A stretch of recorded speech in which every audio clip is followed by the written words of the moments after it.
History witnessed one of mankind's most devastating events in 70 AD, Jerusalem's siege and destruction. This video will tell us more about the Roman Empire's brutal response to the Jewish people. By 69 AD, within Jerusalem's walls, things had never been worse. A civil war broke out between the Jewish factions. The Judean rebels shunned direct fighting and looked after their own interests to stay alive. The zealot gangs were torn apart by infighting, but still had control of a large army. John of Gischala, a zealot leader, ended up killing Eleazar, another zealot leader, and took control of the city. Simon Bar Giora, another hardline leader, was called to Jerusalem to stop John's group from spreading, and soon took over a large part of the city. The fighting between Bar Giora's and John's groups went on throughout 69. The Zealots, aware of the range of opinions among the Jewish factions, noticed that this hindered their leadership in the city. They longed for an all-out conflict instead of a war of attrition. Led by John of Gischala, they opted to escalate the population's participation in the revolt by destroying crops and stored food. This succeeded to a certain extent. Nearly 1 million Jews, women and children included, enrolled to defend the city after the food had been burned. It also had dire consequences. The city's residents and soldiers died of starvation. Those who did not suffer from malnutrition perished during the infighting. The Roman army gradually accepted that the only way to recapture the city was to set up camp outside the walls. In April 70, during Passover, General Titus decided to lay siege to Jerusalem. He resorted to fighting from a distance. Any person who tried to capture the city would be killed and laid out a tree or on a wall facing the city. The terrified Jewish population inside the walls understood that they had to fight or risk dying in the most disrespectful way possible. The major attack on Jerusalem was about to begin, with nothing the Jews could do to prevent it. Titus gathered 4 of the most popular Roman legions to crush the Jewish resistance.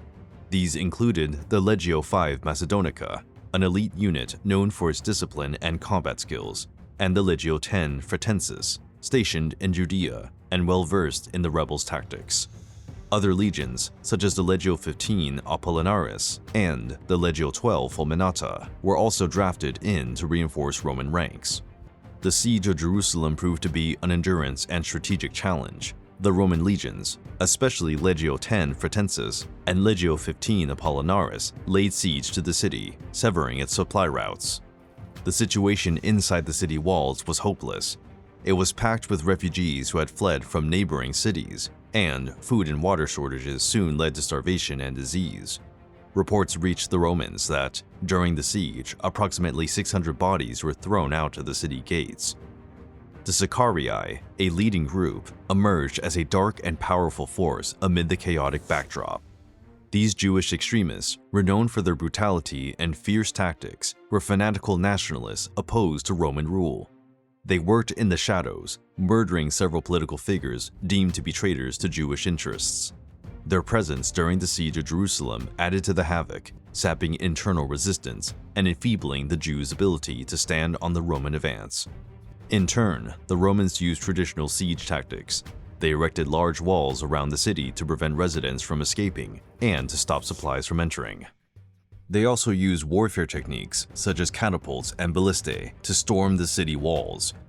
The frequent incursions eroded the defenders' morale, turning the battle into a physical as well as a psychological endurance test. Once John had tried to attack the Romans, they built new camps and started bombarding the city with catapults. The attempt to invade the city lasted only 4 months. Nearly 70,000 Roman legionnaires took part in the siege. Together, the Jews held out, but struggled to cope with the Roman siege towers and battering rams. After a fortnight, the first wall fell, while the Jews retreated to the second, which also gave way after 4 days of heavy fighting. The battle spilled into the new city streets, with the Jews inflicting heavy losses on the Romans. Titus held a 4-day military parade to flaunt his power, while Flavius Josephus unsuccessfully tried to convince the defenders to surrender. The Romans tried to attack the Antonia fortress with 4 large barriers, but John's watchmen succeeded in destroying most of them, frustrating the Roman advance. The Roman commanders understood that the Jerusalem defenders were ready to fight to the bitter end, and this made them adjust their siege strategy. Meanwhile, the construction of new siege barriers to storm the Antonia fortress was hindered by a shortage of wood, taking 3 weeks to complete. The Romans finally found that a new wall had been built behind the breach, forcing them to consider other strategies for capturing Antonia. While besieging Jerusalem, the Roman commanders adjusted their strategies, successfully launching a night attack on Antonia's castle. The zealots of Sicarii, foreseeing their inevitable rout, ran off to the Holy Temple. The Romans made their way to the temple site as the siege continued. Once the sanctuary was on fire, the Romans burned everything that was left. Almost 6,000 people took refuge in the final portico of the outer temple, deceived by a false prophet who had promised deliverance. The soldiers torched the portico from below, with many jumping to their deaths and others perishing in the flames. On September the 8th, 70 AD, the temple, the very heart of the Jewish people's faith, was utterly burned down by the Romans. Jerusalem was in complete ruination. The Romans not only had razed the city to the ground, but also crushed any remaining Jewish resistance. The Roman victory was total. In a span of just 4 months and 25 days, from April the 3rd to August the 30th, 70 AD, the Romans' takeover was achieved. Although intense, the siege of Jerusalem was extremely brief. The Jewish survivors were deported as slaves, dispersing several Jewish communities around the world. The Romans captured 97,000 prisoners over the course of the 4-year conflict, with many becoming gladiators, facing death in the arena against beasts and other gladiators. Upon their return to Rome in 71, Titus and his soldiers enjoyed a glorious triumph. They were welcomed by Romans in a great celebration. The whole city came together to celebrate the success in one of the biggest parades ever held in Rome. The crowds marveled at the wealth attained in Jerusalem during this parade through Rome's streets. All were impressed to witness the captured ships and platforms festooned with depictions of the Battle of Jerusalem and the treasures looted from the temple. Various sacred items and objects exclusively destined for the high priest were also on display in the Roman streets. Titus and his men paraded through the city streets, concluding with the punishment of the Jewish leaders. Simon, son of Giora, was executed, while John of Gassala was sentenced to life imprisonment. But the Jewish and Roman conflicts were not over yet.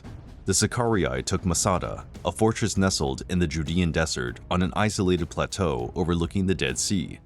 We will see another key part of this conflict in a future video, the Great Siege of Masada, which started around 3 to 4 years after the Jerusalem events came to an end. If you enjoyed this video, please like it and subscribe to our channel. See you in the next one.